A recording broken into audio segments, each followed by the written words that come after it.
Hello students, welcome back to my YouTube channel Guru Mantra Academy. In this video, we will about to discuss our next poem, that is How to Tell Wild Animals. This poem is taken from the first flight book of 10th class.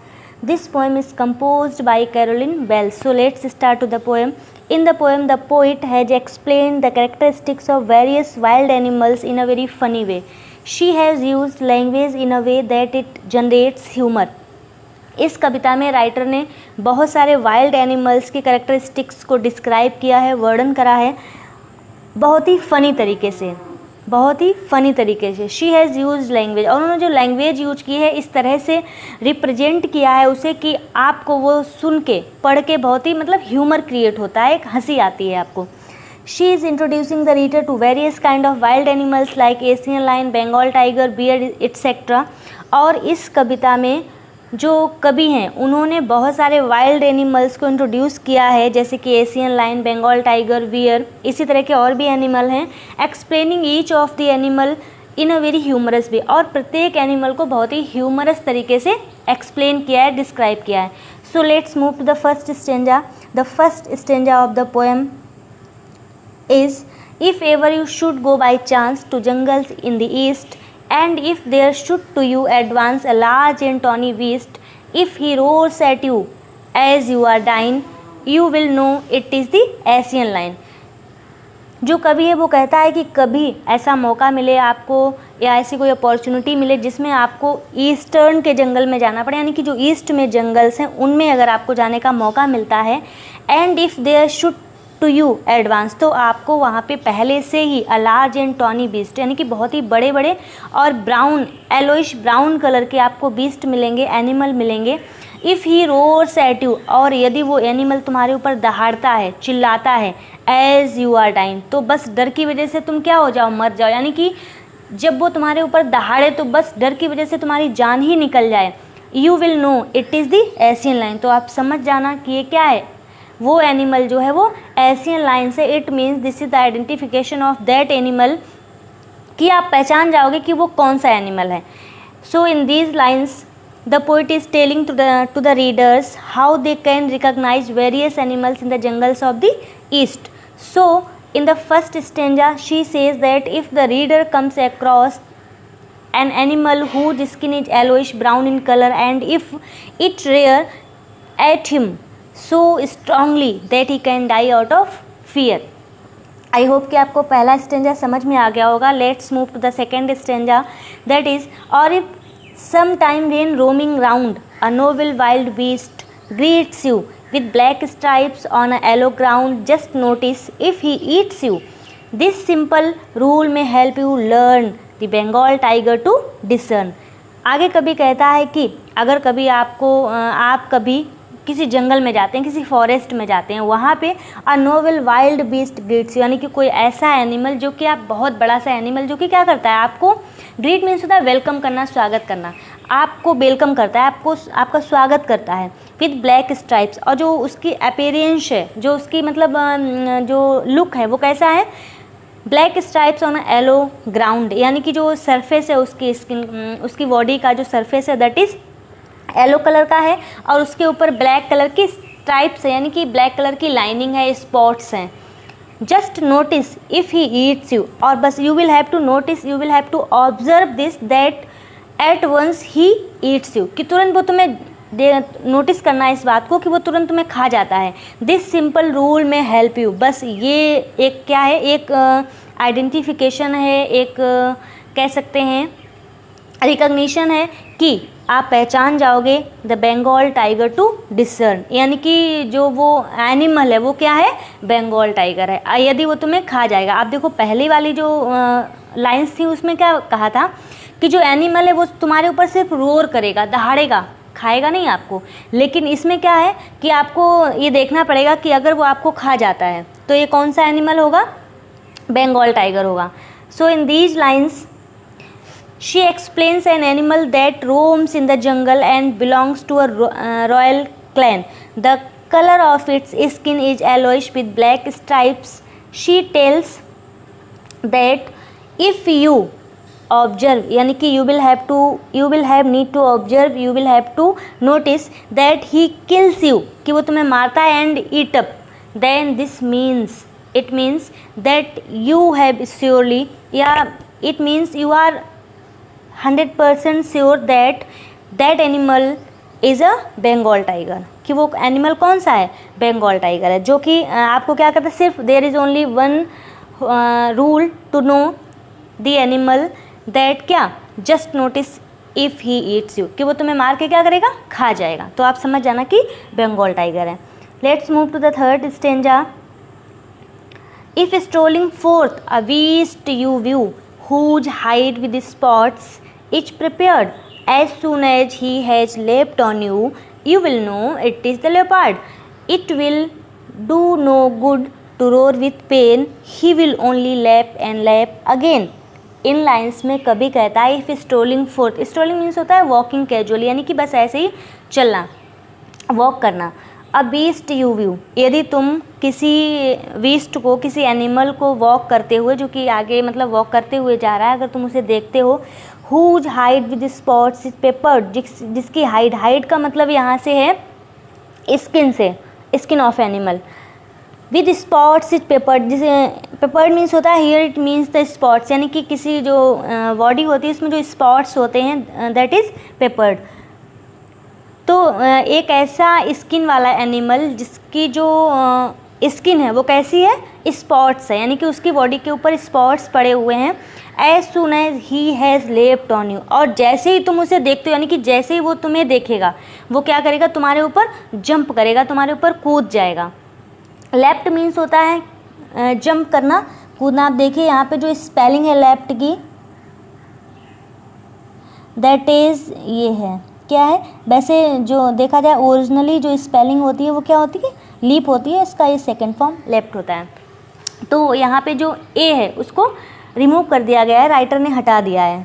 और क्यों हटा दिया है, इसकी rhyme scheme को maintain करने के लिए। जैसा कि हमने लास्ट पोएम में भी बताया था कि जो पोइट होता है उसके पास ये पोइटिक लाइसेंस होता है कि भी किसी भी स्पेलिंग को, किसी भी वर्ड को मिस कर सकता है, यहाँ पे एक्स्ट्रा रख सकता है अपनी राइम एंड रिदम को मेंटेन करने के लिए। सो इसी वजह से ये जो लीप है वो अपनी राइम को मेंटेन करने के लिए यहाँ पे ए क्या कर दिया है, डिलीट कर दिया है। नेक्स्ट लाइंस में भी ऐसे ही दिया गया लीप लीप, यहाँ पे भी ये जो ए वर्ड है, ए लेटर जो है उसे क्या कर दिया है, कवि ने हटा दिया है अपनी राइम को मेंटेन करने के लिए। So see as soon as he has leapt on you, जैसे ही तुम्हें देखेगा वैसे ही तुम्हारे ऊपर जंप करेगा, कूदेगा। You will know it is the leopard, तो आप समझ जाना, आपको ये पता चल जाना चाहिए कि वो कौन सा एनिमल है, लेपर्ड है। It will do no good to roar with pain, और यदि तुम्हें ये लगे कि तुम दर्द की वजह से चिल्ला रहे हो, आवाज़ कर रहे हो, वॉइस निकाल रहे हो, he will only lap again, तो वो क्या करेगा, सिर्फ और सिर्फ तुम्हारे ऊपर फिर से, मतलब तुम्हारे ऊपर फिर से अटैक करेगा, तुम्हारे ऊपर कूदेगा। इट मीन्स तुम्हारा जो पेन है उससे उसके ऊपर कोई फ़र्क नहीं पड़ेगा। इसलिए अगर कभी ऐसा होता है और तुम्हें तकलीफ़ हो, दर्द हो, तो बस चुपचाप बने रहना, आवाज़ मत निकालना, नहीं तो वो दोबारा तुम्हारे ऊपर अटैक कर देगा। देखिए, इन these lines the poet says that if you are casually walking in a jungle, you will meet an animal who has a skin with spots on it. This animal is so fast that it will leap on you at once and jump on you. This indicates that it is none other than leopard. यानी कि तो आप समझ जाना ये कोई भी दूसरा एनिमल नहीं है सिवाय किसके, लेओपार्ड के। Let's move to the next stanza. When you are walking round your yard, you meet a creature there who hugs you very, very hard. Be sure it is a bear. If you have any doubt, I guess he will give you just one more cares. देखिए, if when you are walking round your yard, यानी कि आपके घर के पास सामने जो जगह पड़ी हुई है या जो भी ओपन एरिया है वहाँ पे अगर आप वॉकिंग कर रहे हैं, टहल रहे हैं, तो हो सकता है कि आपको वहाँ पे एक क्रिएचर मिल जाए। इट मीन्स एक एनिमल मिल जाए तो क्या होगा, who hugs you very very hard, जो कि आपको बहुत ही holds you very tightly, he hugs you, who hugs you very tightly, जो आपको बहुत कस के पकड़ लेता है या आपको कस के गले लगा लेता है। वी श्योर, तो ये निश्चित है, it is certain that animal is a weird, कि वो जानवर कौन सा है, वियर है, भालू है। If you have any doubts, और फिर भी यदि आपको कोई संदेह होता है, कोई डाउट होता है, तो मेरा अनुमान है, यानी कि मैं 100% श्योर हूँ, I assure you, he will give you just one more cares, तो वो मतलब बहुत ही जेंटल टच देगा, आपको टच करेगा, इट मीन्स कह सकते हैं प्यार से आपको टच करने की कोशिश करेगा। तो आप समझ जाइएगा कि वो जो एनिमल है वो क्या है, वियर है। ये पोइट ने बताई है एनिमल्स की क्वालिटीज़, तो आप ऐसा मत समझ लेना कि अगर ऐसा आपके साथ रियलिटी में होता है, तो या अगर कोई भालू आ गया आपके साथ, तो वो आपको बहुत ही मतलब कह सकते हैं बहुत ही पोलाइटली आपके साथ बिहेव करेगा या आपको लाड़ प्यार दिखाएगा। तो ऐसा कुछ नहीं, इस कन्फ्यूजन में मत रहिएगा, नहीं तो पता चले कभी ये जो पोइट की कह सकते हैं जो एडवाइस है, जो उसने इन्फॉर्म किया है आपको, वो आपको क्या कर जाए, बहुत ही भारी पड़ जाए, नुकसान कर जाए आपको। सो बी केयरफुल। नेक्स्ट देखते हैं, इसी को इंग्लिश में देखते हैं। If you are walking in the lawn area, और we can say in the yard area of your house, and you meet a creature which hugs you very tightly, it is a wear. If you are still in doubt, if you are still in dilemma regarding the animal, the easiest way is that he will keep hugging and touching you very gently, very politely, very smoothly. This act of his animal will make you sure that it is a wear, यानी कि ये जो identification है आपके लिए काफ़ी है कि वो कौन सा एनिमल है, वियर एनिमल है। सो आई होप कि आपको ये पोएम बहुत अच्छी लगी होगी, इंटरेस्टिंग है। नेक्स्ट स्टेंजा देखते हैं।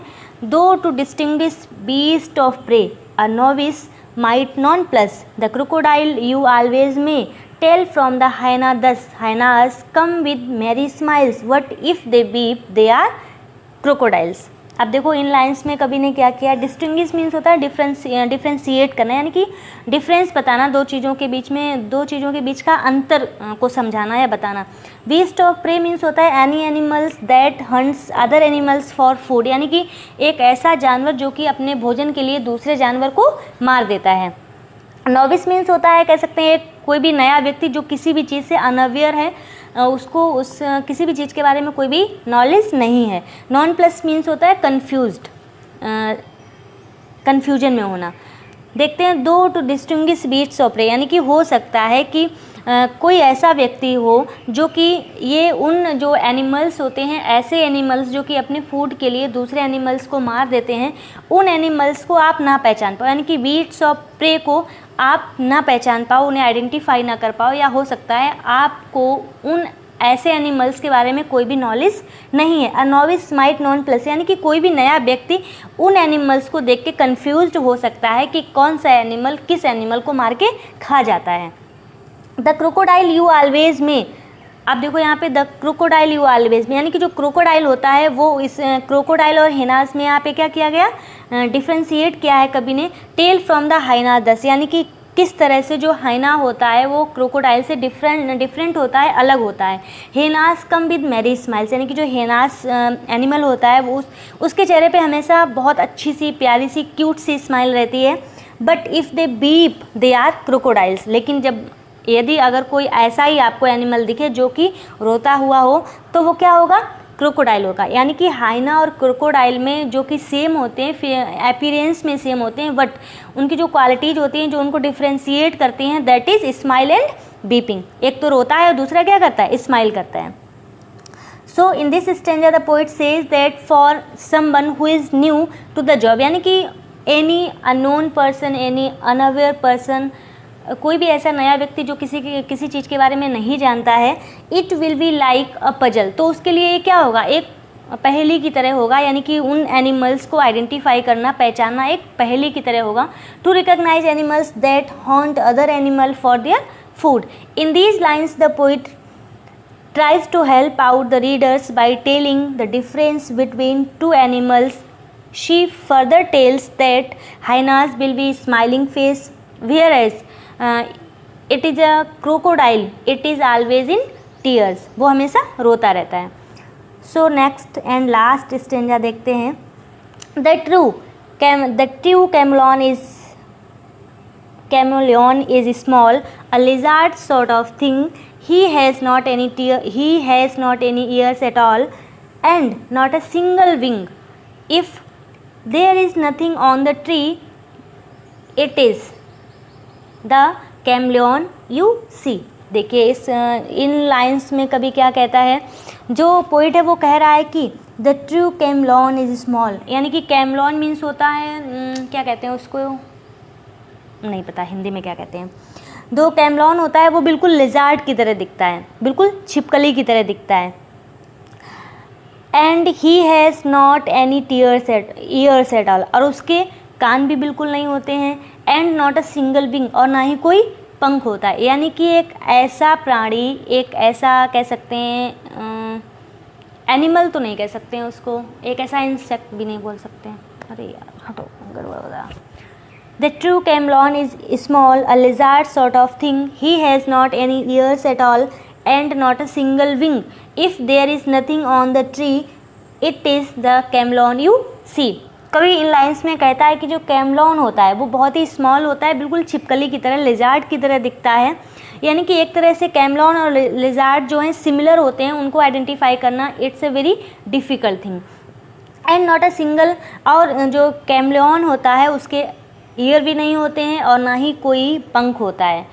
If there is nothing on the tree, लेकिन यदि एक ऐसा कोई पेड़ हो जिसके ऊपर कुछ ना हो, यानी कि ना कोई पेड़ के ऊपर कुछ भी ना हो, it is the कैमलॉन you see, तो उस पेड़ के ऊपर आप कैमलॉन को देख सकते हैं. आप कैसे देख सकते हैं? जो कैमलॉन होता है, यानी कि जो ये प्राणी होता है वो क्या करता है, उसके पास एक क्वालिटी होती है कि वो अपनी स्किन की कलर को जिस सरफेस के ऊपर बैठा हुआ होता है उस सरफेस के अकॉर्डिंग कर लेता है. यानी कि अपनी स्किन को चेंज कर लेता, अपनी स्किन कलर को चेंज कर लेता है. तो वो बिल्कुल लिजार्ड की तरह होता है. लेकिन अगर आपको पेड़ के ऊपर कुछ नहीं दिख रहा है, यानी कि वो जो जैसे कि ब्राउन कलर का ट्री है, तो वो अपने आप को अपनी स्किन को ब्राउन कलर में क्या कर लेगा, कन्वर्ट कर लेगा, चेंज कर लेगा. In the last stanza, the poet says that next is chameleon, which is a small creature. It looks like a lizard, but the difference between the two is that chameleon does not have ears and wings. Chameleon has quality to change its color according to the surface on which it is sitting. यानी कि जिस भी पेड़ के ऊपर, जिस भी जगह पे वो बैठा होता है, उस सरफेस के अकॉर्डिंग अपने स्किन कलर को चेंज कर लेता है. That is chameleon. So this was the poem. I hope कि आपको ये पोएम बहुत अच्छी लगी होगी, बहुत इंटरेस्टिंग थी, आपको बहुत मज़ा आया.